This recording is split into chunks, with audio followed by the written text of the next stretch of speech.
Well, we just saw Heaven is for Real, and the way this show works, we talk a little bit about whether we like the movie or not, and then if you want to go and see it without any spoilers or anything like that, you can go do that. Otherwise, you can watch the rest of the video and kind of find more about what we thought.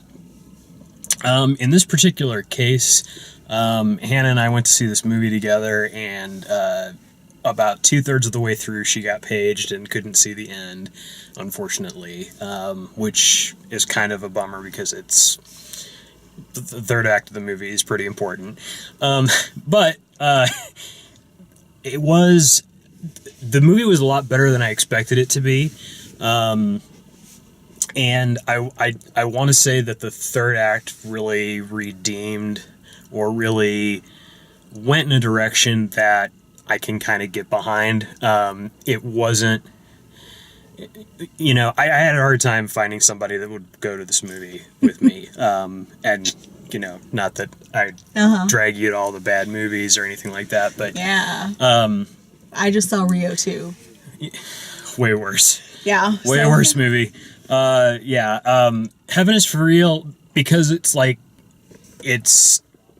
saying, it seems to be the mission statement of the movie is Heaven is for Real, but that's kind of misleading. That's not really what it's about. It's more about, it is and it isn't, but it's not like a literal... It's not like heaven with air quotes. Yeah, it's not... And it's not preaching that, that you have to believe it the same way that they do or any of that kind of stuff. I'm not going to say that it's a movie that, chances are good that if you weren't interested in seeing this movie, I'm not going to talk you into it. It's not that surprisingly amazing. But I thought it was a really good drama. I thought that Greg Kinnear was really good in it. I forget the actress's name, but she was in Justified, and she's one of the church board members in this movie, and that actress is really great. That's kind of more than a little bit of it, but I would say it's a fairly good movie. Better than I expected it to be, and certainly something that that you could watch, that I think pretty much whether you believe in heaven or not, there's a good story there. There's a good sort of message to it.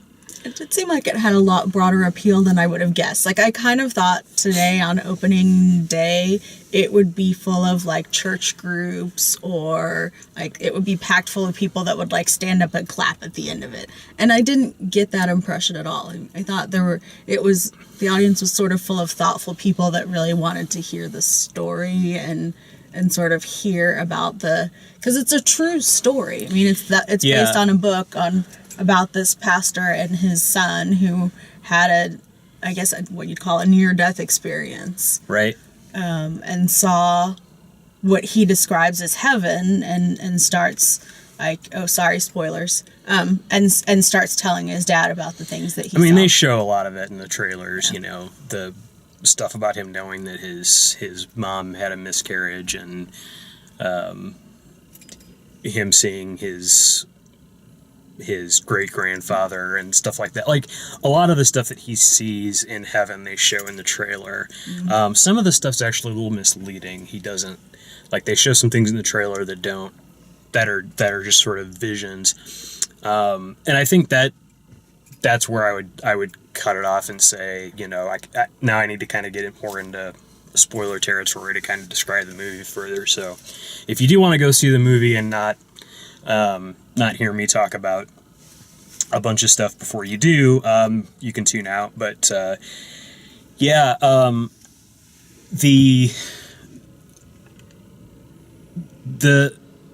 journey of the movie is basically we're following Greg Kinnear's character, who he's based on a real person, and I think the way that the story is dramatized, I don't know how closely it fits to the book. I think the way it flows, I don't think it would make a good book. I think the way that the movie is told is very movie format. It's very 3-act kind of a structure. And it's very much about Greg Kinnear's character. It's not really about the kid. The kid is just the thing. It's the MacGuffin of the film is this information that's coming from the kid. But Greg Kinnear's character is like having a hard time financially, struggling with some personal issues, and his sort of the end of Act 1 is the kid ends up almost dying from a ruptured appendix, and when he starts talking about heaven and everything, they don't. It's not an immediate, like, they don't immediately realize, wow, there's all this stuff that he knows and all of that. And that really never happens in a big way. It's all sort of little pieces of information. He sort of reveals things a little bit at a time, or under different circumstances.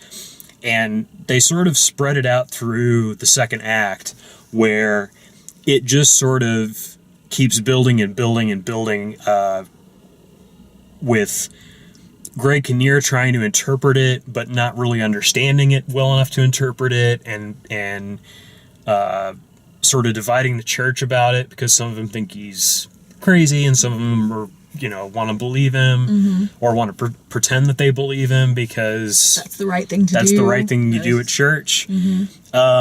Which I thought that was all very great and very realistic. And I think a lot of movies, that would have sort of been the end of it, and they would have, just sort of said, you either believe this kid or you don't, kind of thing. And there would have been, some extra stinger at the end that he would predict something, or, that he would prove to, the church lady character that, he really did see heaven.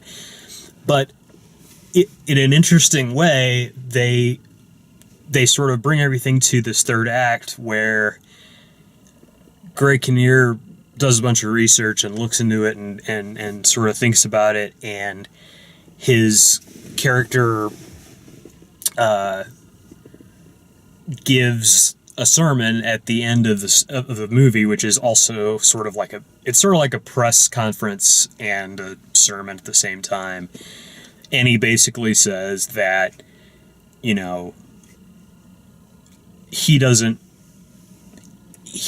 literally, he believes that what his son saw is what his son saw, and he believes that we create heaven for each other here, and that you don't have to see things the way that he does for us to be good to each other, kind of thing. So there's a lot of like fairly dramatic, fairly sad things that happen in the movie. There's a lot of, I think it's fairly well handled for the most part. The sort of beats of, the scene in the graveyard where the church lady just says that she's mad at God is I think was like the most powerful scene, as far as having like ringing a lot more truly than in the trailer. It makes it look like the kid tells her that her son's in heaven. And that's not really what happens in the movie. Like, she has a vision of him at the end, right, sort of walking through the church, and it's sort of her, like, acceptance, or her, her own vision of her son at the end.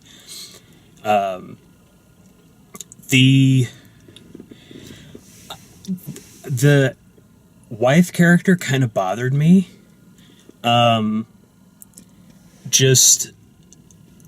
She seemed like underwritten, or like there just wasn't a whole lot of character to her.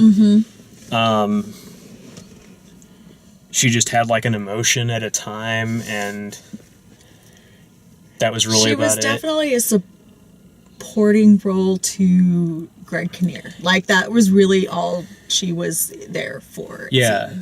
seemed. And she had this weird, like, I don't know. It was like this strange temper of, she was either like really mad at him or really supportive of him. Right. Yeah. You know, and sometimes like kind of oddly in the same scene. Yeah. Like, I just want you to know that I love you, but I can't. But I hate the way you're doing But I love this. you. But go away. Uh-huh. So, what else to say about it? It's well made. It's well acted. There's nothing in it that I found to be, you know, I didn't find any of the characters offensive, which is great news. I didn't feel like it was trying to talk me into something or preach to me. I thought it was it was a drama that was successful at making me sad, and it was successful at making me hopeful, and I don't know that I could ask a lot more than that. So that's Heaven is for Real. Hopefully you enjoyed our review.